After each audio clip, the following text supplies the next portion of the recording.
Alright guys, now that you've gotten a chance to do some warm-ups and some practice with scientific notation and laws of exponents, let's take a look at the new lesson for today.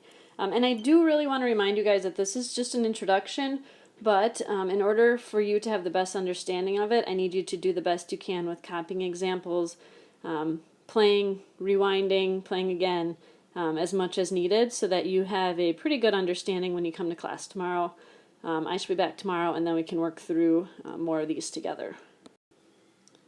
Let's start though quick by just taking a peek at the last two questions from the warm-up file. This problem told you there was a star, a river, and a type of bacteria, and you had to figure out which was which by putting them in order from largest to smallest. So wondering how you did on this. The first thing I would do is I'd say, well, what's the largest, the star, a river, or a bacteria? Obviously a star is the biggest. And then a river, and then a bacteria, which is going to be pretty small. Okay, so then we look at these three numbers, and we want to make sure that those go in order from largest to smallest. And the easy way to tell with scientific notation is just take a look at those exponents. Okay, so the star has to be letter C, because its exponent, its power of 10, is 17. It's the biggest one. The river would be the next biggest one, which would be the Yangtze River, which would be 6.3 times 10 to the 5th. And the bacteria was the Staphylococcus, which was letter B, and I know that because with this negative exponent, it's telling me that it's a really, really small number, whereas a large exponent like this tells me that it's a really, really big number. And then this problem I'm not going to read over because you already did, but basically they wanted you to tell which was larger without having to rewrite them. And again, this is the beauty of scientific notation. You can tell just by comparing the two numbers by looking at the power of 10. Don't be fooled by the fact that this is 4.006 and this is 1.305. Those really have nothing to do with it at this point when we're looking at size. We're strictly looking at the exponent here. Oops, there it is. 10 to the 22nd and 10 to the 21st. The bigger number is 10 to the 22nd, so Pluto has to be the larger one because its power of 10 is larger than the other one. Alright, so this is what we would have been doing in class today. It says scientific notation is an application of exponents and the base 10 system. It's very useful when you're writing very large numbers, like the distance to Alpha Centauri, which is 4.13 times 10 to the 16th meters, really, really far away, or the radius of the hydrogen atom, which is 5.29 times 10 to the negative 11th meter, which would obviously be very, very small. But what if you wanted to know how many times larger the distance to Alpha Centauri is than the hydrogen atom? How would you calculate it? What if you wanted to add or subtract two numbers written in scientific notation? In this lesson, you're going to learn how to do operations with numbers written in scientific notation. And today's focus, just so you know, will be on multiplying numbers that are written in scientific notation. And we'll look at the other operations next week. I think the best way to approach here is let's just dive into an example and we'll kind of work through the steps as we go. Alright, so we want to multiply 3 times 10 to the negative 5th times 5 times 10 to the negative 2nd. And we're told to write our answers in scientific notation, which will be key. Alright, keep in mind, guys, multiplication is commutative. We can use the commutative property to kind of just rewrite this however, in any order we want.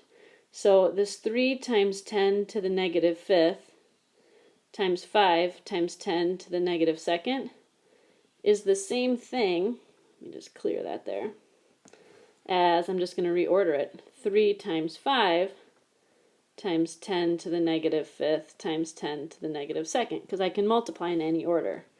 But what I do now is I can see, well, I can do 3 times 5, right, that's 15, so I'm multiplying the first factors. 3 times 5 equals 15. Okay, and then step 2, we're going to use the laws of exponents to multiply the factors that contain a power of 10. So we're going to do 10 to the negative 5th times 10 to the negative 2nd.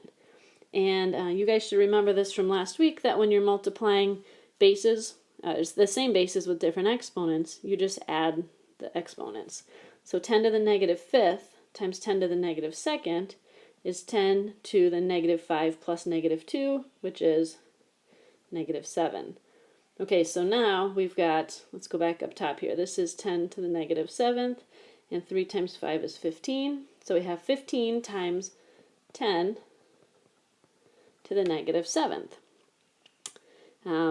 Problem is, it's not written in scientific notation yet, is it? Because that first factor, right here, needs to be between 1 and 10. And it's not. So we just need to kind of alter what we do here. Some people like to expand it out in standard notation first, which is what I like to do. Some people can just do it by figuring out what the new exponent would be and placing the decimal. I'm going to actually write this out. So this is 15, and then times 10 to the negative 7th would be, I have to move my decimal 7 places to the left. 1, 2, 3, 4, 5, 6, 7. Place my new decimal, and be careful to fill in each of those spots with a 0. Did I do that right? I think I got it there. Okay, and then we want to rewrite that number in scientific notation by putting our decimal back between the 1 and the 5. So then I go 1, 2, 3, 4, 5, 6. So I have 1.5 times 10 to the negative 6th power. This number is written in scientific notation, so that's my final answer. Let's just take a look at a basic one here without the word problem and apply the rules you just saw. So we're going to start by multiplying the two factors in front without the power of 10. So we have 5.2 times 3, and I get 6 and 15, and I put my decimal one place in, so that's 15.6. Times 10 to the, now I've got 10 to the 7th and 10 squared. I'm multiplying them, so that means I have to add my exponents, and I have 10 to the 9th. Then I ask myself, is this scientific notation? It's not, because this first factor is not between 1 and 10, so we need to rewrite it so it is. Again, I personally like to expand it out first. I do 15.6. Times 10 to the 9th means I'm moving my decimal 9 places to the right. 1, 2, 3, 4, 5, 6, 7, 8, 9. And I fill it in with a whole bunch of zeros, one for each spot. And then I rewrite that number in scientific notation by counting backwards.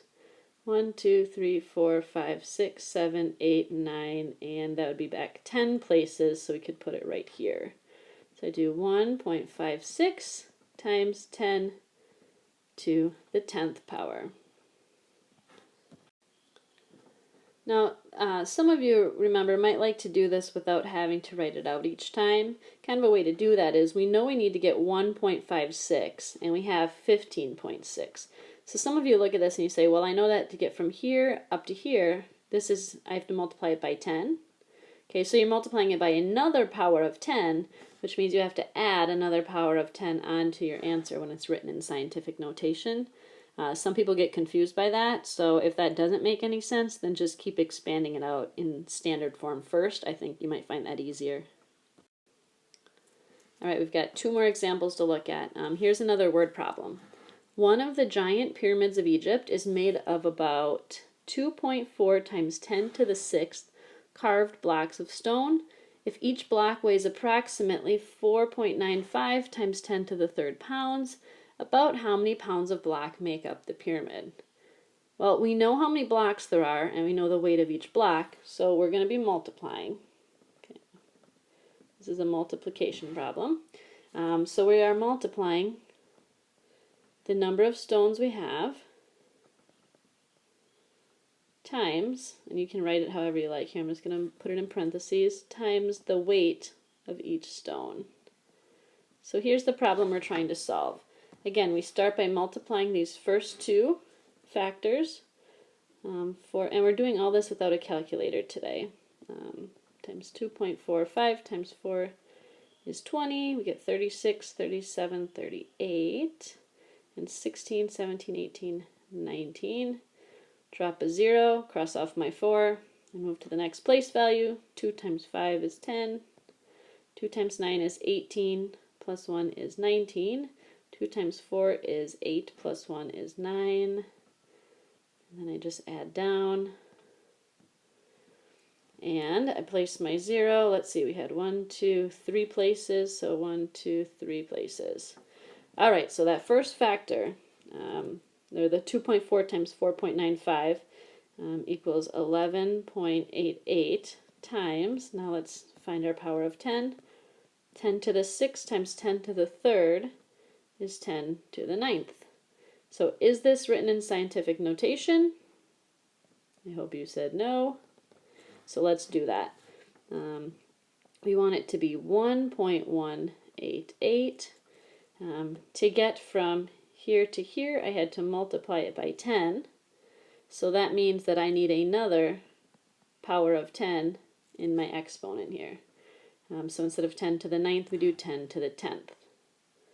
All right, and again, for people who like to expand it, you could just do it this way. We had 11.88 times 10 to the 9th is 1, 2, 3, 4, 5, 6, 7, 8, 9. Fill in your zeros.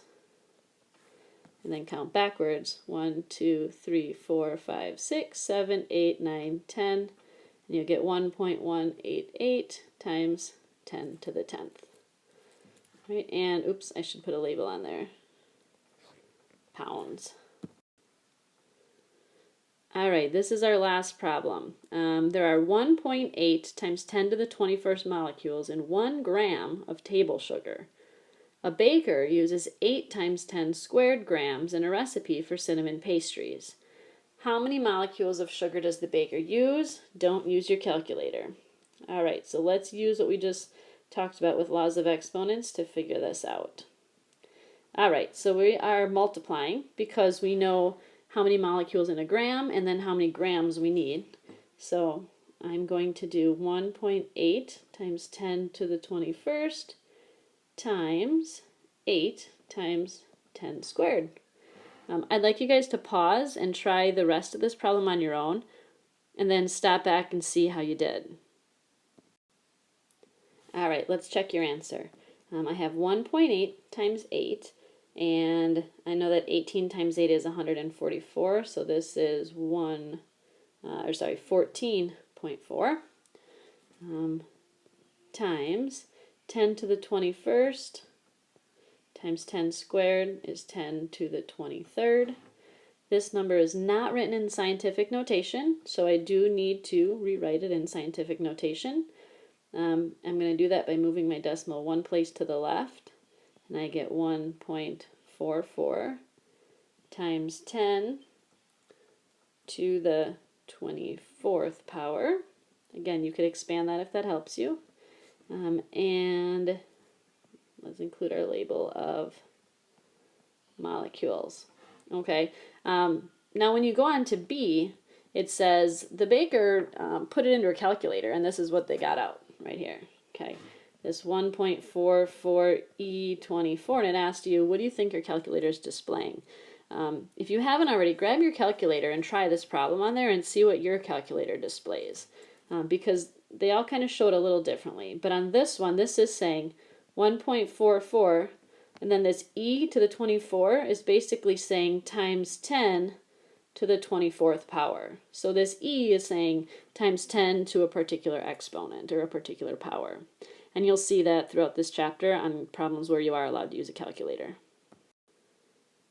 All right, enough for the lesson. I'd like you to get in and try some on your own. Bring your questions with you to class tomorrow, and we'll go from there. Thanks for watching.